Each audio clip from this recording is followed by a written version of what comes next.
सभी साथियों को जय भीम। मैं अरुण कुमार, आप देख रहे हैं अम्बेडकर प्राइम चैनल। साथियों, 2 दिन पहले एक दलित बेटी का जो पहले अपहरण हुआ, फिर उसका रेप, और उसके बाद जो है कि उस बेटी ने दुखी होकर सुसाइड कर लिया। और ये हमारे सामने जो बेटी के पिताजी हैं, इनसे बात करते हैं। फिर जो लोग आए हुए हैं, जो आप देख रहे हैं, उनसे भी बात करेंगे क्या घटना घटित हुई थी। सर, क्या क्या घटना थी?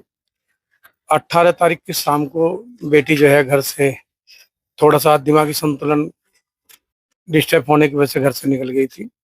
उसके बाद में मैं ढूंढने लगा तो 10:30 बजे मुझे निठोरा गांव से एक फोन आया कि एक लड़की ने आपका नंबर दिया है।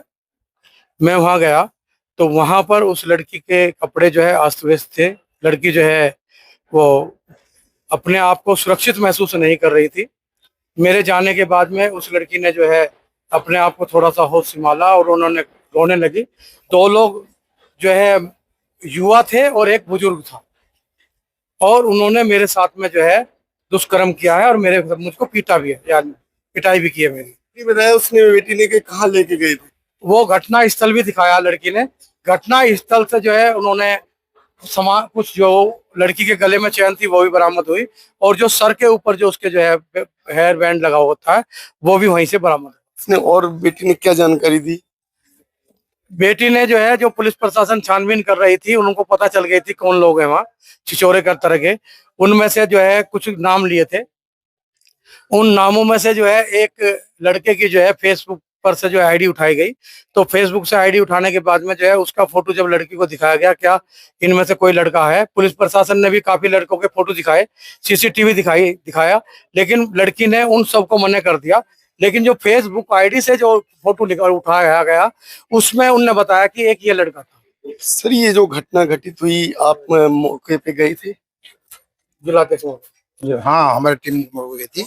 हमारे जिलाध्यक्ष गए थे, पूर्व मंत्री दयाराम साहनी गए थे, मैं भी स्वयं गया था, लेकिन हम कल गए थे, घटना पर नहीं पहुंच पाए। सर, आप बीएसपी के जिलाध्यक्ष हैं, और जो घटनाएं घटित हो रही हैं, इन घटनाओं पर आप क्या कहना चाहते हैं? ये बहुत ही दुखद घटना है। जिस तरह की जिले में नहीं, पूरे प्रदेश में ये अमानवीय घटना घटित हो रही हैं, ये दिल दहलाने वाली घटना है। और ये सिस्टम का फेलियर है। सिस्टम का इतना बड़ा फेलियर है कि एक बेटी को, जो मुझे उनके परिजनों ने अवगत कराया, मैं घर पीड़ित परिवार के घर मिलने के लिए कल पहुंचा। मैं बाहर था पार्टी के काम से, तो जैसे ही मुझे हमारे लोकल यूनिट के लोगों ने अवगत कराया तो मैं वहां पहुंचा घटना स्थल पे, घर पे इनके। तो उन्होंने मुझे बताया कि पुलिस जो है 10-15 घंटे तक हमारा जो है मुकदमा ही दर्ज नहीं करा। तो कितनी 25 घंटे तक, तो कितनी दुख की बात है सिस्टम की। सिस्टम का कितना फेलियर है कि एक बेटी के साथ में अमानवीय घटना घटित हो जाती है। पुलिस बेटी को मौके पे ले जाती है, बेटी वहां उस जगह की पहचान करा देती है, और जो उस बेटी ने घटना के समय संघर्ष किया, उसका हेयर बैंड, उसके गले का लॉकेट वहां मिला, और उसके बाद भी पुलिस पता नहीं किस चीज के इंतजार में है। तो इससे बड़ा सिस्टम का फेलियर क्या होगा कि यदि पुलिस के द्वारा नागरिकों की सुरक्षा नहीं हो रही है, तो ऐसी सरकार का अमल में रहने का कोई औचित्य नहीं है। आज पूरे प्रदेश की जो जनता है वो इस सिस्टम से जो है थक चुकी है, हार चुकी है, क्योंकि सिस्टम में कोई सुनने वाला नहीं है, कोई सुनवाई नहीं होती है। लोगों का मन इस सिस्टम से उब चुका है, लोग इससे थक चुके हैं। मतलब इस तरह की घटना, जो सत्य घटना है, उनके लिए भी राजनीतिक और सामाजिक संगठनों को आगे आना पड़ता है। थानों में, चौकियों में भीड़ लगानी पड़ती है, उसके बाद में जो है एफआईआर दर्ज हो रही है। तो कितनी शर्म की बात है।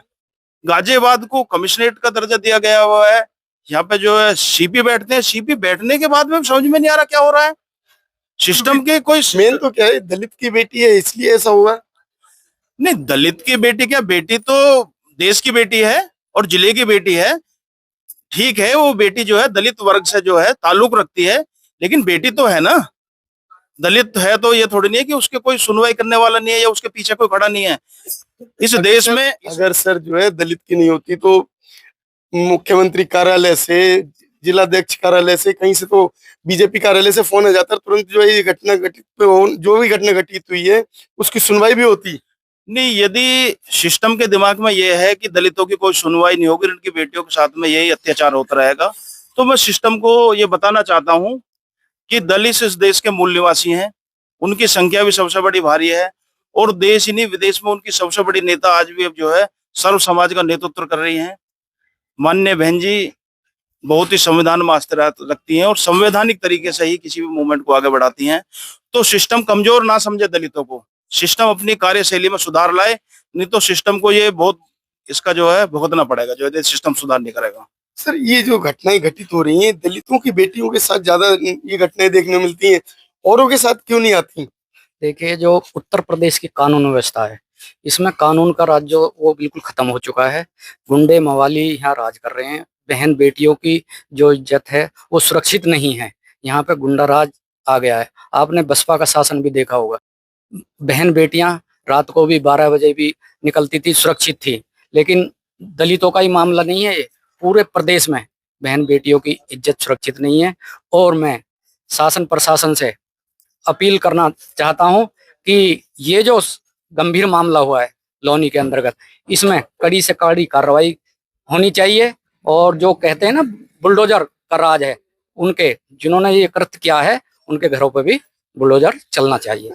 सर दलित की बेटी के साथ ये घटना घटी है, क्या उनके साथ जो है उनको न्याय मिलेगा, उस परिवार को न्याय मिलेगा? देखिए, कानून के हिसाब से न्याय मिलना चाहिए। और मैं प्रशासन से यही अपील करूंगा कि वो इसमें सख्त कार्रवाई करें, जिससे कि पूरे प्रदेश में इस तरह की अमानवीय घटना पूरे प्रदेश में कहीं भी किसी के भी साथ ना हो। क्योंकि वो बेटी जो है वो सिर्फ ये नहीं कि वो दलित की है, बेटी बेटी है। तो मेरा तो सिर्फ यही निवेदन है कि इसमें सख्त से सख्त कार्रवाई हो। जैसा कि कह रहे हैं कि बेटी का जो है जो रेप होने के बाद तीसरे दिन जो है एफआईआर लिखी गई, तो एफआईआर लिखने में 3 दिन लगे, ऐसा क्यों? क्या एफआईआर लिखने के लिए किसी को बाहर से राइटर बुलाया जाता है या राइटर बुलाया जाता है? क्या है, क्या वजह क्या है? जो सत्ता चल रही है, इस सत्ता के जो नुमाइंदे हैं, इनकी मानसिक सोच सही नहीं है। और बहुजन समाज पार्टी के कार्यकर्ता को कोई भी कमजोर ना समझे। ये अनुशासन के आदमी है और अनुशासन में रह के अपनी बात करते हैं। यदि अगर इनकी तत्काल गिरफ्तारी नहीं हुई, किसकी गिरफ्तारी कराओगे जब अभी एफआईआर तो आपकी लेट लिखी थी कोई, और कोई बात आपकी नहीं। बेटी भी नहीं है। देखिए बेटी हमारी दुनिया से चली गई, कोई बात नहीं है। ये तो उसका क्या कहना, एक समय का वो था भाव। अब जो भी कुछ हुआ, लेकिन ये प्रशासन की सोच जो है ये बहुत घिनौनी है। और ये क्या नाम है, अब भी प्रूफ ढूंढने के चक्कर में लगे हुए हैं। लेकिन इनको प्रूफ मिलने के बाद भी गिरफ्तारी करने के बजाय और अपना दिमाग चलाने का काम कर रहे हैं। बहुजन समाज पार्टी कार्यकर्ता मजबूर जरूर है कि कमजोर नहीं है। हम अनुशासन के लोग हैं, अनुशासन में जब तक रहेंगे जब तक ही ठीक है। अगर अनुशासन हमारा अगर तोड़ने की कोशिश करेंगे तो इसका अंजाम सही नहीं होने का। उनकी गिरफ्तारी तत्काल होनी चाहिए, मेरा तो यही कहना है। ये जो घटनाएं घटित हो रही हैं, उन घटनाओं के पीछे किन लोगों का हाथ है, कुछ आइडिया? आइडिया तो यही है, मनोवादी लोग हैं, गंदे विचार के नाम लोग पता हैं। लगा उनका? जी, नाम पता नहीं लगा, फोटो में देख के लड़की ने पहचान लिया है। और जिन्होंने ये घटना करी है उन पे फोन भी है, अभी तक पुलिस ने कोई फोन भी बरामद नहीं किया। फोन भी लड़की का छीन रखा है, फोन भी बरामद नहीं हुआ अभी तक।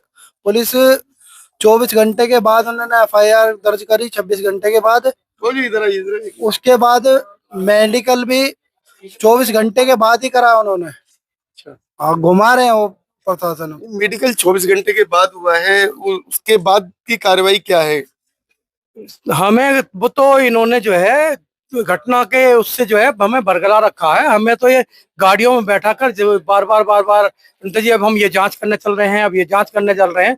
हाँ जी, हमें तो हमारा तो डिमांड जो है, दिमाग जो है इन्होंने डिवाइड कर दिया और किसी भी तरह की सोचने और समझने की हमारी क्षमता सारी खत्म कर दी। मेडिकल कब हुआ था बेटी का? बेटी का मेडिकल जो है इन्होंने कल शाम के टाइम करा। कल शाम के टाइम, 3 दिन बाद?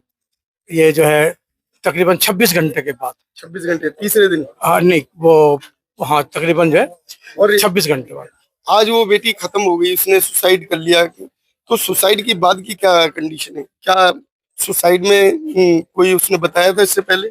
उससे पहले उन्होंने जो है, जो पुलिस प्रशासन वहां पर जो है तहकीकात कर रही थी, उसमें पुलिस प्रशासन जो है कुछ हमारे बच्चे जो है पुलिस के प्रशासन के पास में खड़े थे, तो उन्होंने बताया कि कुछ जो है कि भाई ये नाम हो सकते हैं।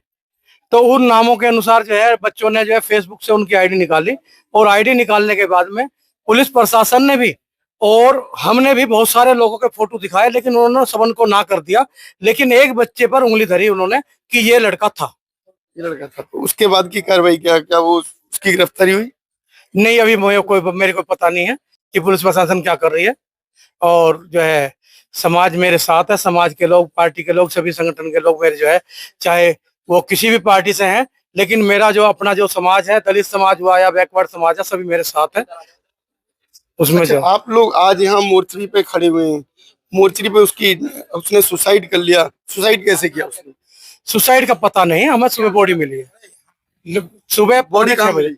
पौने 6 बजे बॉडी जो है छत पंखे से लटक रही थी। ऑफिस लटकी हुई थी? हाँ जी। अच्छा, तो जो बॉडी आपने जैसे वहां से डेड बॉडी देखने के बाद आपने क्या किया? अपने आप उसको उतारा या पुलिस को बुलाया? नहीं, हमने पुलिस को जो है 112 पर फोन करा है, बेटे ने भी और मैंने भी।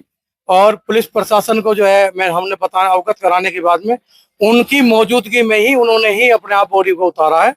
और उनका बॉडी के साथ भी अमान्य व्यवहार रहा है। लड़की की बॉडी को एम्बुलेंस में ना लाकर जो है उन्होंने एक जो है बेकार से टेम्पो में जो है, जो गंदीला था, गंदा संदा था, उस टेम्पो में बॉडी को लेकर आए हैं। साथ में ही उन्होंने कहा कि जी आप भी बैठ जाएं, लेकिन मजबूरी है कि मेरी बेटी थी, मुझे भी उस टेम्पो में बैठना पड़ा। ये जो घटनाएं घटित हो रही हैं, उन घटनाओं को देखकर सर कैसे लगता है कि क्या ये समाज न्याय पावे? इसको समाज को न्याय मिलेगा, नहीं मिलेगा, कैसे मिलेगा? प्रशासन का फेलियर है। हम प्रशासन से यही अनुरोध करते हैं कि अपने काम करें। सरकारें आती जाती रहती हैं, वो किसी के दबाव में ना आए, निष्पक्ष जांच करें, यही है। साथियों, जो अभी देख रहे हैं कि आज वो बेटी तो दुनिया में नहीं है, लेकिन उसके साथ जो घटनाएं घटित हुई, क्या उस बेटी को न्याय मिल पाएगा? ये आप लोगों को भी ये सोचना है कि आज ये घटनाएं जो घटित हो रही हैं, जहां भी देखा जाता है, उन घटनाओं में जो शिकार होने वाली बेटियां वो दलित समाज की होती हैं। कहीं आप देखिए जनरल समाज की किसी बेटी की कोई घटना देखने को नहीं मिलती, कहीं नहीं सुनने को मिलती। इसके पीछे क्या राज है, आप लोग इसको सोच कर बताएं। और दूसरा, आज अगर दलितों की सरकार नहीं है, दलितों का कोई बोलने वाला नहीं है, तो क्या ये घटनाएं दलितों के साथ होती रहेंगी? इस पर भी आप लोगों को अपना विचार जरूर देना है। नमो बुद्धाय, जय भीम।